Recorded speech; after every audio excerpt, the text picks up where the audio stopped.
السلام علیکم میرے پیارے لسنرز۔ کہانی شروع کرنے سے پہلے میرے فیس بک کے گروپ لبابہ حیدر آفیشیل اور میرے فیس بک پیج لبابہ حیدر کو جوائن کریں۔ میرے پیج اور گروپ کا لنک ڈسکرپشن باکس میں بھی موجود ہے۔ میں آپ کا وہاں انتظار کر رہی ہوں۔ شکریہ۔ رابعہ میرے سامنے کھڑی تھی۔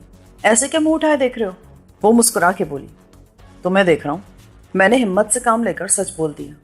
صبح کی اور اس وقت کی رابعہ کا فرق میں دیکھ رہا ہوں اور سوچ رہا ہوں وہ لوگ کتنا غلط سوچتے ہیں جن کا خیال ہے کہ وکالت، اکاؤنٹس اور انجینئرنگ جیسے پیشوں سے عورت کی نسوانیت کا حسن مجروح ہوتا ہے۔ اس نے بے تکلفی سے ہاتھ ملایا۔ شاعری پھر کبھی کر لینا، میں تم سے مفصل گفتگو کرنے کے لیے آئی ہوں۔ ذرا اپنے آنے اور نکالے جانے کا قصہ سناؤ۔ آخر سازش ہے کیا؟ میں 1 گھنٹے تک بولتا رہا اور وہ سنتی رہی۔ میں نے ان تمام واقعات کا ذکر کیا جو میرے ساتھ لندن میں پیش آئے تھے اور جن کی ابتدا میرے کمرے میں ایک اجنبی لڑکی کے ہنگامہ آرائی سے ہوئی تھی اور انتہا میرے لندن سے ڈیپورٹ کیے جانے پر۔ میں نے اس شبے کا اظہار بھی کیا کہ وہ لڑکی میری تصویر لینے ہرگز نہیں آئی تھی۔ تصویر ایسا بڑا مسئلہ نہیں ہو سکتی اور راہ چلتے یوں بھی کھینچی جا سکتی تھی کہ مجھے خبر ہی نہ ہو۔ وہ غالباً میرے خطوط کی تلاش میں تھی۔ تمہارے خطوط سے اس کو کیا دلچسپی ہو سکتی تھی؟ رابعہ، اگر میں یہ فرض کر لوں، میرے پاس تو یقین کرنے کی وجوہات بھی معقول ہیں کہ میرے والد کو بلیک میل کرنے کے بعد قتل کر دیا گیا، تو ذرا مجرموں کے نقطہ نظر سے سوچو، کیسی مجبوری یا کمزوری، ماضی کی کسی ایسی غلطی کے باعث جس کا اثر مستقبل پر بھی پڑ سکتا ہوں، خواہ یہ غلطی دانستہ ہوئی ہو یا نادانستگی میں سرزد ہوئی ہو۔ مجرم میرے والد کا لہو چوستے رہے۔ میرے والد فرشتہ نہیں تھے، انسان تھے۔ چنانچہ کسی داغ گناہ سے ان کے دامن کی آلودگی کو میں ناممکن نہیں سمجھتا، لیکن جو بات غور طلب ہے وہ بلیک میلنگ پر ان کی خاموشی ہے۔ انہوں نے کسی قابل اعتماد دوست پر، مثلاً شیروانی صاحب پر، کیا مجھ پر بھی اعتماد نہیں کیا؟ جو آدمی زندگی میں ایک مقصد لے کر اپنا سب کچھ قربان کر چکا ہو اور جدوجہد آزادی کو اپنی تمام تر رشتوں کا لہو دے چکا ہو، اتنا باہمت ہو کہ اتنا بڑا صدمہ جھیل کے پاگل نہ ہوا ہو بلکہ نئے سرے سے زندگی کی دوڑ میں شریک ہو گیا ہو، اور جو اپنی دنیا کو ایک بار مکمل تباہی سے دوچار ہوتے دیکھ کر بھی مایوسی کا شکار نہ ہوا ہو، اور جس نے گردش روزگار سے شکست قبول کرنے سے انکار کر دیا ہو، جو تعمیر نو کے مقصد میں کامیابی حاصل کر چکا ہو، اسے بے بسی کے ساتھ سب کچھ ہار دینا کیوں قبول ہوگا؟ اس لیے کہ وہ بزدل تھا یا اسے اپنی زندگی سے بہت پیار تھا؟ نہیں رابعہ، وہ نہ بزدل تھا نہ خود غرض۔ اس کی جدوجہد کا حاصل اور اس کا سرمایہ حیات میں تھا۔ اس عمر میں اسے اپنا نہیں بلکہ میرے مستقبل کا تحفظ عزیز ہو سکتا تھا۔ وہ یوں مرنے کے بجائے ایک ہی بار مرنے یا مارنے کو ترجیح دیتا۔ وہ اپنی بدنامی اور رسوائی کے خیال سے یا اپنے ماضی کے کسی جرم کے افشاں ہونے کے احساس سے یا کسی گناہ کی تحریر کے خوف سے بھلا کیوں بلیک میل ہوتا؟ میرا خیال ہے کہ اس کی خاموشی کا سبب یہی تھا کہ وہ مجھے بچائے رکھنا چاہتا تھا۔ اسے یہ منظور نہیں تھا کہ اس کے ماضی کا آصف میری زندگی پر سایہ فگن ہو۔ یہی وجہ ہے کہ اس نے مجھے اپنے سے دور رکھا۔ اگر میں قریب ہوتا تو یہ سب کہاں برداشت کرتا، اور دشمنوں کے ہاتھ اس کی تباہی کا خاموش تماشائی کیسے بنا رہتا؟ میں اس سے پوچھتا کہ یہ سب کیا ہو رہا ہے اور کیوں ہو رہا ہے۔ یہ ناممکن تھا کہ مجھے پتہ نہ چلتا۔ وہ نہ بتاتا تو میں خود معلوم کر لیتا۔ اسی مجبوری کے باعث اس نے مجھے بہت دور کے کالج میں پڑھایا اور انجینئرنگ کی تعلیم کے لیے برطانیہ بھیج دی۔ ذرا خود سوچو، کیا لاہور میں اچھے کالج نہ تھے؟ اور اب تو وہ پرانا زمانہ بھی نہیں ہے کہ اعلیٰ تعلیم کے لیے رئیس زادہ ولایت جاتے تھے۔ اب زیادہ سادہ تعلیم کے مواقع ملک میں ہی حاصل ہیں۔ انجینئرنگ کی اعلیٰ تعلیم بھی ملک میں ہی حاصل کی جا سکتی ہے۔ بہت ہی اعلیٰ سطح پر ڈاکٹر یا انجینئر کسی فیلڈ میں اسپیشلائز کرنے کی خاطر تو باہر چلے جاتے ہیں، مگر میں نے تو انجینئرنگ کی صنعت بھی حاصل نہیں کی تھی، صرف بی ایس سی کیا تھا کہ ابا نے مجھے چلتا کیا۔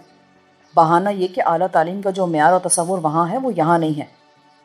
میں کم عقل اور ناتجربے کار تھا، اور میرے ذہن میں سب کچھ نہیں تھا جو آج ہے کہ مجھے باہر بھیجنا حالات سے لائن رکھنے کی سازش ہے۔ میں لالچ میں آ گیا کہ چلو ولایت میں عیش کریں گے اور دنیا دیکھیں گے۔ آج یہ سوچ سوچ کر میرا دل خون کے آنسو ہوتا ہے کہ میرے باپ نے کس طرح میری زندگی کے لیے تھوڑا تھوڑا کر کے قتل ہونا قبول کیا۔ اس نے اپنی ساری کمائی لٹا دی اور مجھے خبر تک نہ ہونے دی۔ اس کا منافع ایک دستخط پر دوسروں کے کھاتے میں چلا گیا۔ وہ مجھے لکھتا رہا کہ سب خیریت سے ہیں۔ اس کی کوٹھی کار سب بک گئے۔ اس نے لکھا فکر کی کوئی بات نہیں ہے۔ وہ ایک نمک حرام خادم کے ادنا خادم کی حیثیت سے ملازم ہو گیا، مگر اس نے مجھے لکھا کہ ٹیلی فون بدل گیا، نوٹ کر لو۔ وہ گھر میں جھاڑ پوچھ کرتا رہا، بچے کھچے ٹکڑے سمیٹتا رہا اور گٹھیا میں مبتلا ہونے کے باوجود علاج کو ترستا رہا، مگر اس نے مجھے محرومی کا احساس کبھی نہیں ہونے دیا۔ یہ کیسے ممکن ہے رابعہ کہ کوئی شخص اتنا بڑا راز سینے میں لے کر قبر میں جا سو؟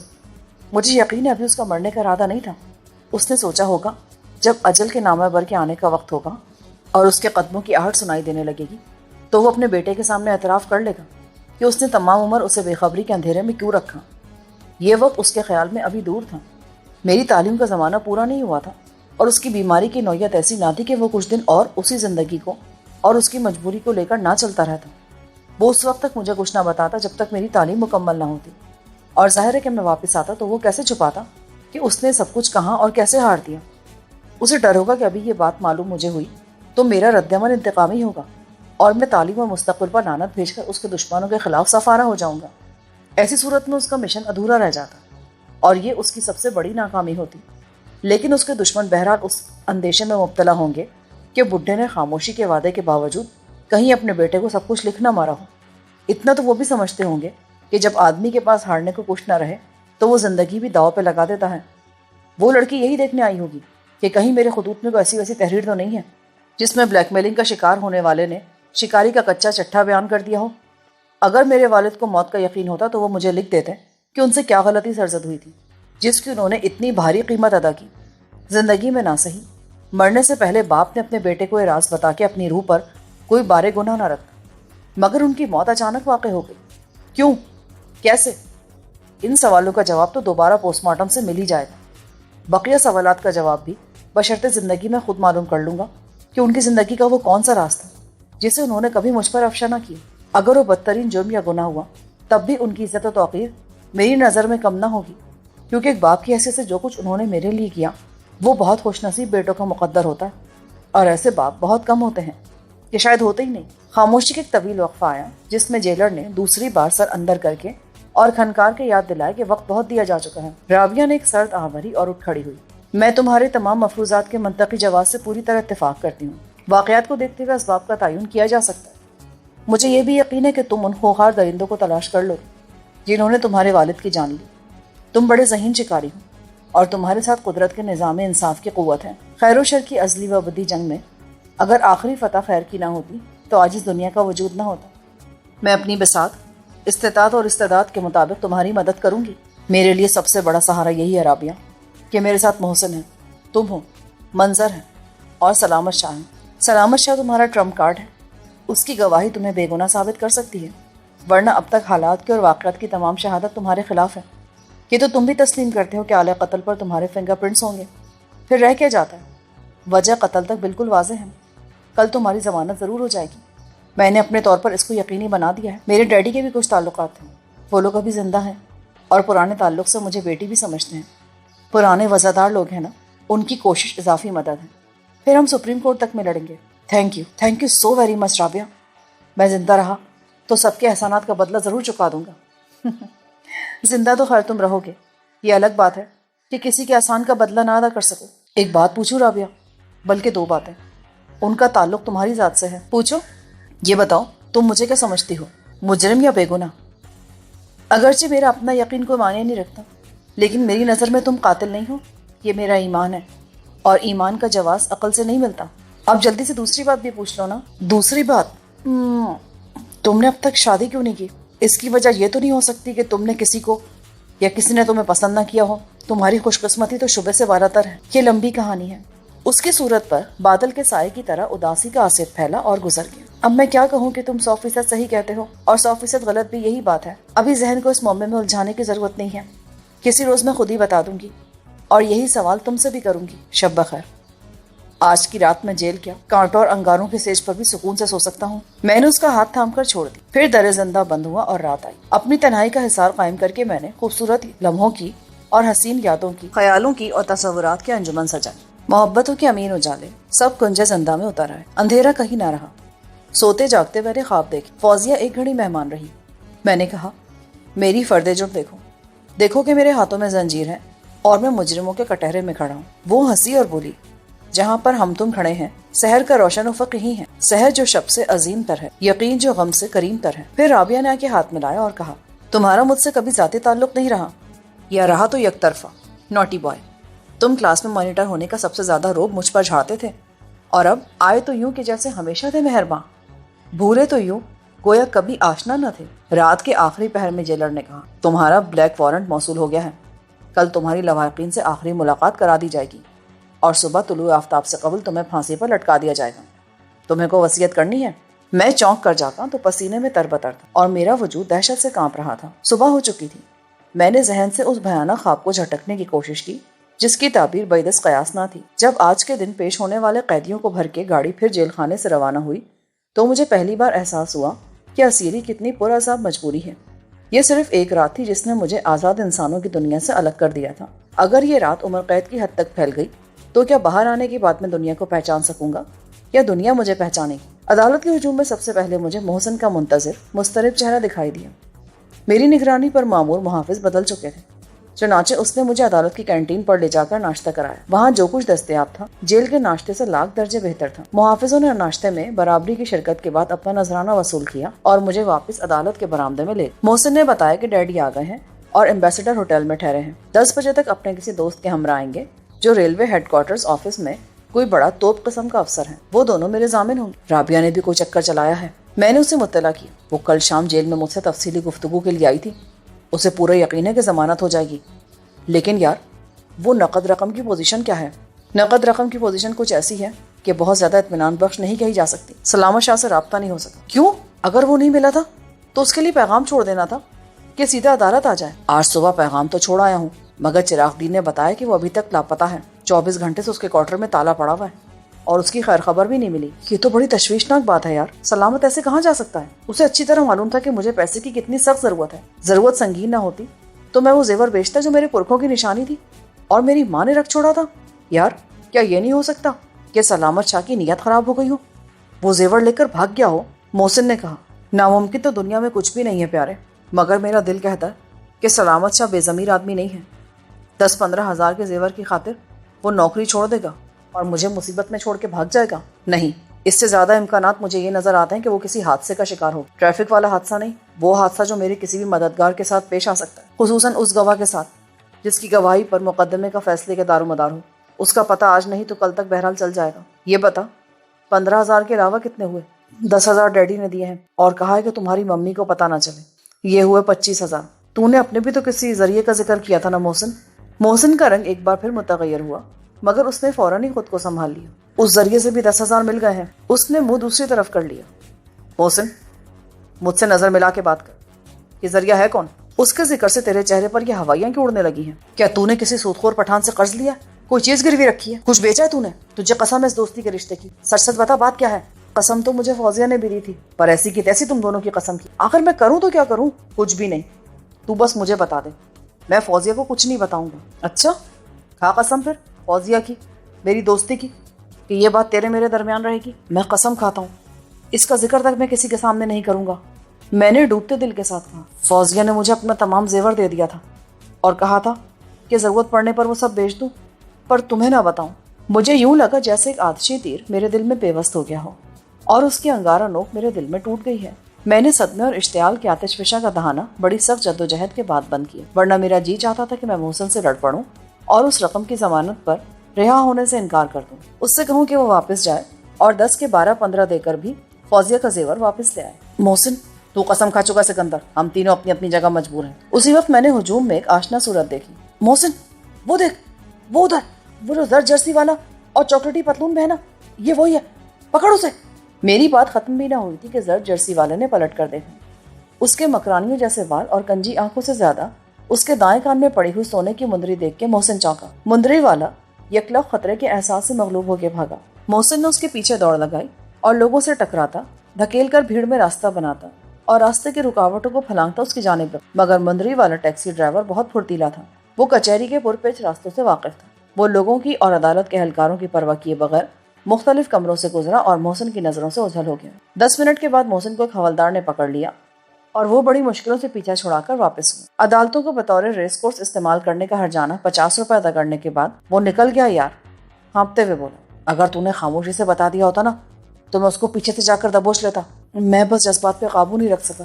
اب میرا شبہ ایک ناقابل تردید حقیقت میں ڈھل چکا تھا کہ اس مندری والے کا میرے معاملات سے کوئی قریبی تعلق ضرور ہے۔ وہ عدالت کے ریڈر سے رابطہ قائم کرنے کی کوشش کر رہا تھا، مگر ریڈر کے گرد 5-6 آدمی کھڑے تھے، چنانچہ اسے موقع نہیں مل رہا تھا کہ آگے جا کر بات کرے۔ میں ذرا ضبط سے کام لیتا اور محسن کو اشارہ کر دیتا تو وہ چپکے سے جا کر پیچھے کھڑا ہو جاتا۔ وہ یہ بھی سن لیتا کہ وہ کیا کہنے آیا ہے اور پھر اسے پکڑ لیتا۔ خود ریڈر کو بتانا پڑتا کہ وہ کیا کہنا چاہتا تھا۔ مگر میری غلطی سے اس کو فرار کا موقع مل گیا اور یہ بھی معلوم ہو گیا کہ ہم اسے پہچانتے ہیں۔ اب وہ حلیہ بدل لے گا یا غائب ہو جائے گا یا غائب کر دیا جائے گا۔ 10 بجے شیروانی صاحب اپنے دوست کے ہمراہ کار سے اترے اور انہوں نے بڑی شفقت اور محبت سے مجھے تسلی دی اور کہا کہ فکر و پریشانی کی کوئی بات نہیں ہے، انشاءاللہ سب ٹھیک ہو جائے گا۔ یہ بات ایک رسمی ضرورت کے تحت سب کو کہنی پڑتی تھی، ان کو بھی جو واقعی مخلص تھے اور انہیں بھی جو نہ دوست تھے نہ دشمن، مگر یہ بات ہر بار میرے حوصلے کو تھوڑا سا بڑھا دیتی تھی۔ 11 بجے رابعہ اور منظر ایک ساتھ نمودار ہوئے اور انہوں نے مجھے بتایا کہ درخواست ضمانت کس ایڈیشنل سیشن جج کی عدالت میں ہے۔ اے بی پی نے 12 بجے کا وقت دیا تھا اور رابعہ نے مجھے چپکے سے بتایا کہ اس سے بات ہو گئی ہے، اس کے بعد عبوری ضمانت تو آج ہی ہو جائے گی، توثیق ہوتی رہے گی، 1 مہینے بعد ہو یا 2 مہینے بعد۔ یہ بڑی حوصلہ افزا خبر تھی جو 1 گھنٹے بعد سچ ثابت ہوئی۔ اے پی پی نے بھی بے دلی سے مخالفت کی اور بالآخر رابعہ اور منظر کے دلائل سے اتفاق کرتے ہوئے اپنے اعتراضات واپس لے لیے۔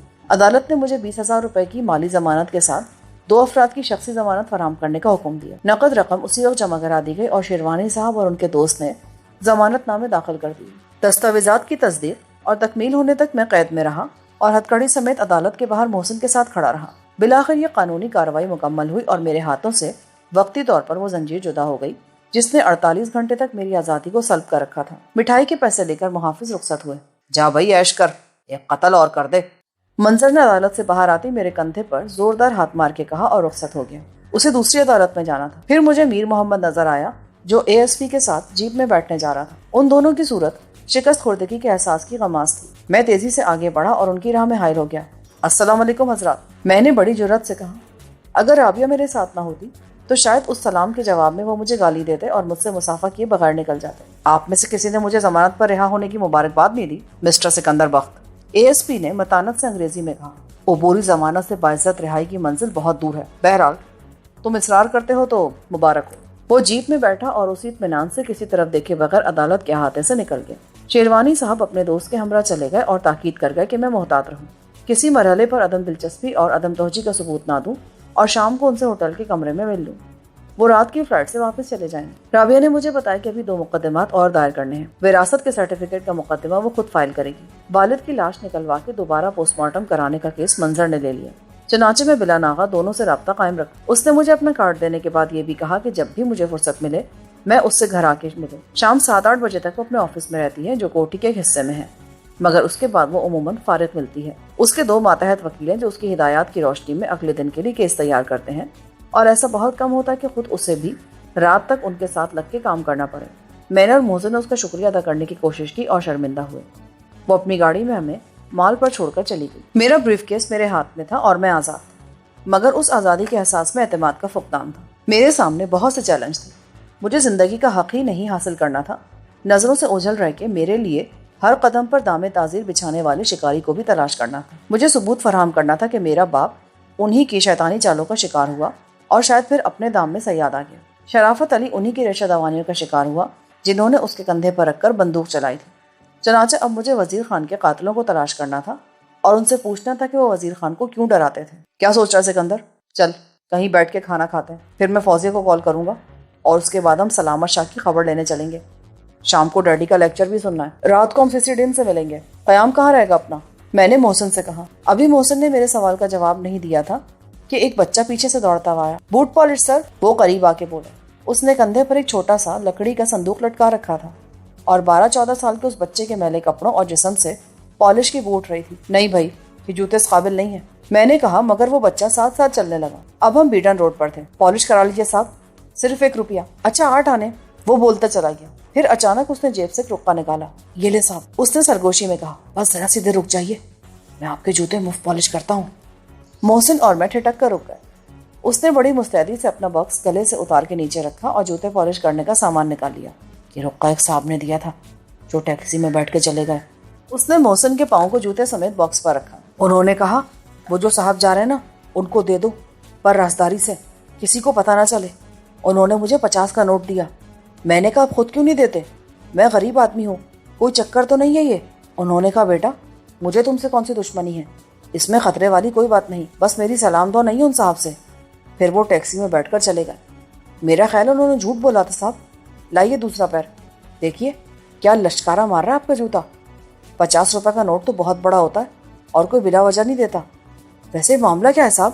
میں اور محسن ایک دوسرے کا منہ دیکھتے رہے. وہ صاحب جوان تھے, صحت مند, کان میں مندری, گھونگھریالے بال.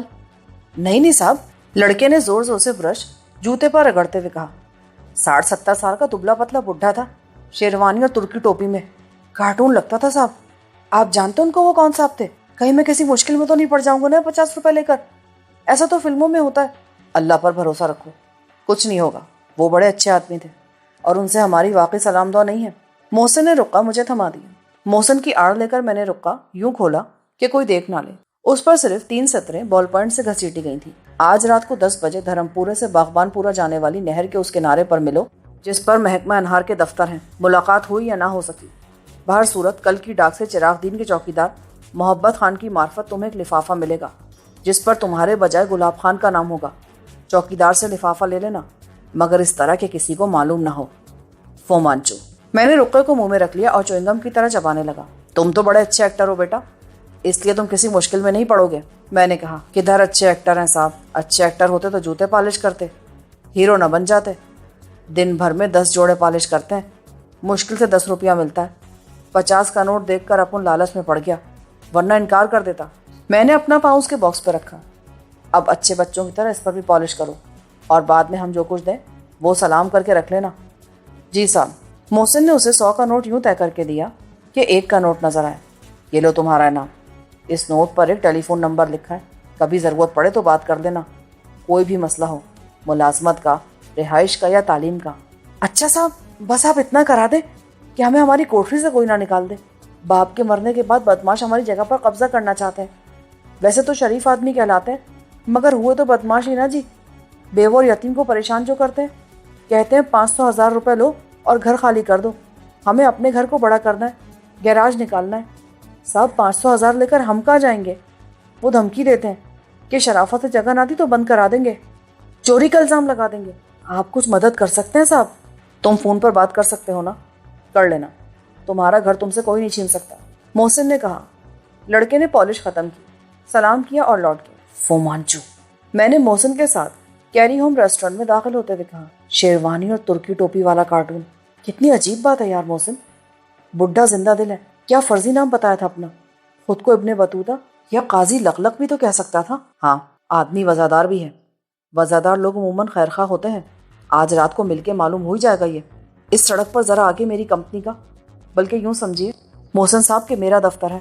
آپ جانتے ہیں نا, میں میر وزیر اینڈ کمپنی کا مینیجنگ ڈائریکٹر ہوں. میرا خیال ہے اس کا نام اب وزیر اینڈ سنس کر دیا جائے اور آپ کو وائس چیئرمین بنا دیا جائے.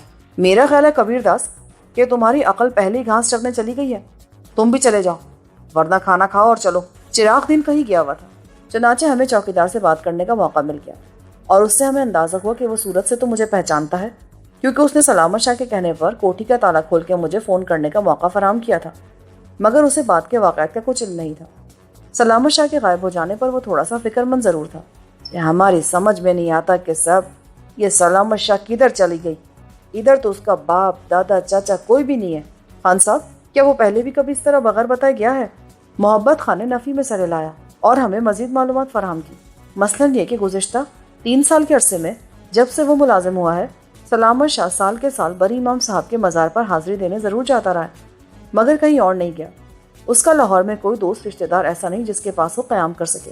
میرے بجائے محسن نے کہا کہ کل گلاب خان کے نام اس کی معرفت ایک خط آئے گا اور وہ اس کو سنبھال کر رکھے, کیونکہ اس میں بہت اہم کاغذات ہیں. میں نے مزید وضاحت یوں کی کہ گلاب خان ایک لین دین کے مقدمے میں پیش ہونے کے لیے پنڈی سے آیا تھا اور یہاں اس کا کوئی ایسا پتہ نہیں جس پر وہ ڈاک منگوا سکے.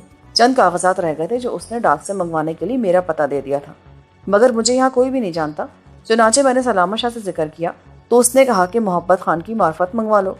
ڈاکیا آتا ہے تو گیٹ پر ہی ڈاک دے جاتا ہے. محبت خان مطمئن ہو گیا اور اس نے کہا کہ فکر کی کوئی بات نہیں, کاغذات بالکل محفوظ رہیں گے. میں نے محسن سے بحیثیت گلاب خان مصافحہ بھی کیا. پھر میں نے کہا کہ میں ایک نظر سلامت شاہ کا کوارٹر دیکھنا چاہتا ہوں. محبت خان نے کہا کہ اسے کوئی اعتراض نہیں. کوارٹر بدستور مقفل تھا.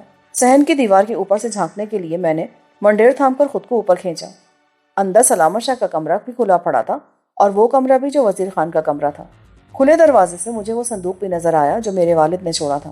فوری طور پر مجھے خیال آیا کہ میں چند منٹ میں اندر جا کے سونے کا وہ زیور لے کر واپس آ سکتا ہوں جو میری ماں کی ملکیت تھا. قانونی طور پر میں اس کا مالک تھا اور اپنی ہر چیز کو جائز ضرورت کے لیے حاصل کرنے کا یہ طریقہ غلط ضرور تھا، مگر اسے چوری یا کوئی اخلاقی جرم نہیں کہا جا سکتا تھا۔ میں نے محسن سے کہا کہ وہ چوکیدار پر نگاہ رکھے اور خود میں اندر کود گیا۔ اس وقت میرے ذہن میں واحد خیال یہ تھا کہ میں اس زیور کے بدلے فوزیہ کا زیور واپس حاصل کر لوں تو میرے ضمیر پر رکھا ہوا 10,000 کی رقم کا یہ بوجھ اتر جائے گا۔ اگر میں اپنی ماں کی یہ نشانی تحفے میں فوزیہ کو دے سکتا تو مجھے زیادہ خوشی ہوتی، لیکن ابھی یہ ناممکن تھا۔ چنانچہ اس زیور کا بہترین استعمال یہی ہو سکتا تھا جو میں نے سوچا تھا۔ فوزیہ کا زیور لینے والا بخوشی یہ پرانا سونا قبول کر لیتا جس کی مالیت بھی کہیں زیادہ تھی۔ خلاف توقع مجھے قفل کھلا نظر آیا اور مجھے ایک لمحے کے لیے مایوسی ہوئی۔ کیا سلامت شاہ زیور نکال کر لے جا چکا ہے؟ میں نے بے خیالی میں ڈھکنا اٹھایا اور چھوڑ دیا۔ بدبو کا ایک بھپکا میری ناک سے ٹکرایا اور میں بے تحاشا باہر بھاگا۔ دروازے تک پہنچ کے میں رکا اور واپس گیا۔ لرزتے ہاتھوں سے میں نے رومال نکالا اور اس صندوق کے ہینڈل کو صاف کی۔ پھر میں نے متلی کے احساس کو روکا اور واپس ہوا اور دیوار پر سے کودنے کی کوشش میں بھت سے نیچے گرا۔ محسن نے دوڑ کر مجھے اٹھایا۔ سکندر، کیا بات ہے؟ کیا ہوا تجھے؟ میں نے محسن کا ہاتھ پکڑ کے کھینچا۔ محسن، چل یہاں سے، اندر لاش، سلامت شاہ کی لاش۔ کیا؟ تو ہوش میں تو ہے نا؟ ہاں، میں جھوٹ نہیں کہتا۔ میں نے بیٹھی ہوئی آواز میں سرگوشی کی۔ سلامت شاہ کی لاش اس صندوق میں ہے جو میرے والد نے چھوڑا تھا۔ میں نے ڈھکنا کھول کے دیکھا تھا، وہ مجھے گھور رہا تھا۔ اس کا سر، ہاتھ پیر الگ الگ تھے سب۔